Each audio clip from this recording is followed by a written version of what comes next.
una cosa que es medio anecdótica, pero que nosotros siempre mantenemos y un poco peleamos culturalmente dentro de las organizaciones, es la idea de dejar de pensar en recursos para cuando hablamos de gente, ¿no?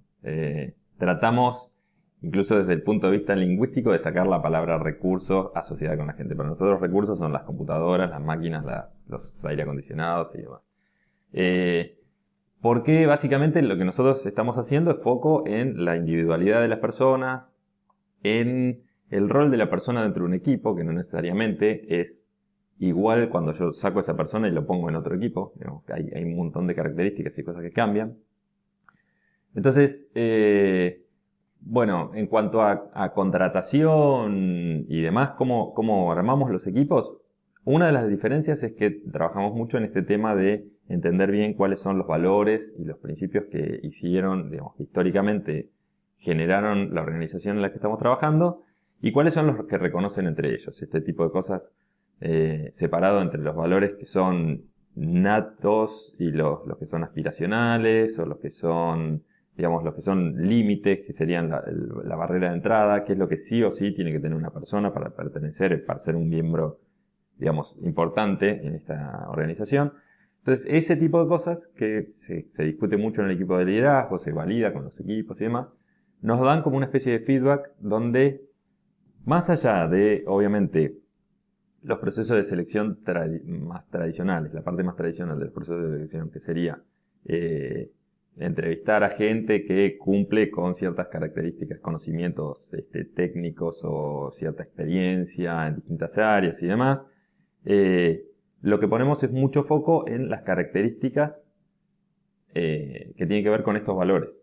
Si las personas son, por ejemplo, aprendan rápidamente o si son se motivan solas o si, digamos, si tienen interés en seguir aprendiendo cosas, si tienen interés en cambiar de posición o cambiar de tipo de tarea o el tipo de cosas que hacen a nuestra organización, que depende mucho, obviamente es totalmente diferente en una organización que es de marketing, una empresa que se dedica a la fabricación de productos de tecnología o de alimentos o cosas por el estilo. Eso cambia mucho. Entonces lo que tratamos de ver es, en cada organización, tratar de entender bien cuáles son esas cosas. En algunas organizaciones será que quiero gente o que buscan gente que quiere desarrollarse y mantenerse dentro de un tipo de tarea y seguir mejorando dentro de ese tipo de tarea a muy largo plazo. Otros necesitamos que sean más innovadores. Entonces, ese es el tipo de cosas que buscamos.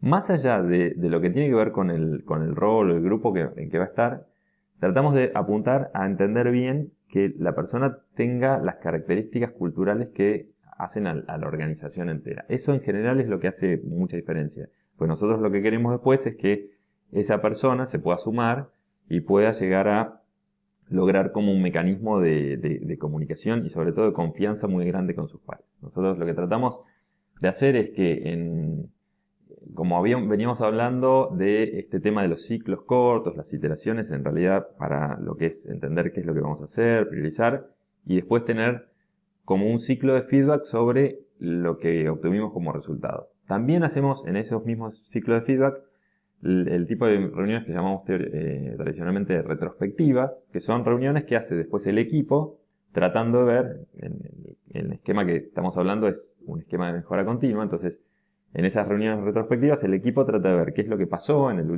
esta última iteración y cuáles son los problemas más importantes que tienen. También se discuten un poco qué cosas fueron bien, mal, qué cosas habría que mejorar. Se priorizan y también para la siguiente vuelta, digamos, el equipo trata de poner foco generalmente en uno o dos temas que son los que van a tratar de mejorar como equipo. Para lograr esa dinámica es importante, por eso que la gente tenga este nivel de confianza de poder decir, no, en realidad estuvo todo bien, pero tal cosa no la hiciste bien. Tengo que poder mirar a la cara a una persona y decirle, yo creo que esto que no lo hiciste bien o no lo hiciste bien porque yo no, en realidad no dejé las cosas preparadas. Usamos una serie de prácticas específicas. Una que estamos usando mucho es un concepto de uno de los miembros del equipo nuestro de Perú, que es de familia japonesa, que él habla mucho del concepto de Hansei, que es algo que es como un verbo que no existe en español, por lo menos no encontramos el equivalente directo, que es tratar de reflexionar cuando hay un problema, en vez de típicamente con nuestra mentalidad occidental por ahí, de tratar de buscar quién fue el culpable, decir, ¿por qué en nuestro grupo dejamos espacio para que este problema suceda? No importa quién fue el que fue y pisó el palito. Lo importante es por qué quedó un palito tirado, digamos, ¿no? ¿Cuál es el contexto que hicimos entre todos? Y cómo podemos cambiar eso para que ese problema no suceda más a menudo. Entonces, ese tipo de cosas sí de todos modos requieren confianza, un nivel de comunicación bastante fluido y demás. Y por eso trabajamos mucho con este tema de los valores. Medio como relacionado con eso, no hay una respuesta. En casi todas estas cosas, nosotros obviamente como buen consultor no tenemos respuestas directas y todo depende, pero sí tenemos una serie de prácticas que aplicamos para llegar a un modelo, ¿no? De todos modos, nosotros tratamos de llegar a un modelo inicial y siempre trabajamos en un proceso de maduración que va a llevar, digamos, va a continuar permanentemente. Nosotros lo que tratamos de hacer es, en general, con el tema de lo que serían remuneraciones, premios y evaluación, también trabajamos muchas veces en que los grupos tengan un mecanismo de evaluación interno. En algunos casos salen de algunas de estas retrospectivas, hay algún tipo de mecanismo de evaluación 360. Nosotros lo que tratamos de hacer es evitar un poco en general, porque les confiamos un poco a los métodos que son como muy estructurados, con plataformas muy específicas que me permiten hacer cada tanto tiempo una evaluación y sí o sí tengo que poner puntajes en categorías preestablecidas a mis compañeros de trabajo, mi jefe, cosas así.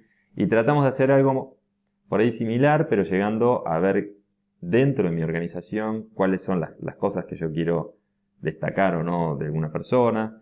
En algunos casos hacemos intentos o experimentos que estamos haciendo donde, por ejemplo, en cada ciclo de feedback la gente recibe algún tipo de moneda, digamos, virtual o algo por el estilo, que puede ser tanto algo físico como algo que se puede manejar realmente en software, donde cada uno recibe una cantidad, todos recibimos lo mismo y podemos usar eso no en ciclos específicos, sino durante todo el ciclo para premiar de alguna forma o reconocer el esfuerzo o la colaboración de distintos miembros del grupo. Entonces, por ejemplo, yo puedo premiar a otro porque me ayudó a preparar un plan de alguna cosa, o me ayudó a mejorar un diseño de alguna cosa que yo tenía que hacer, o me ayudó con alguna actividad, un evento.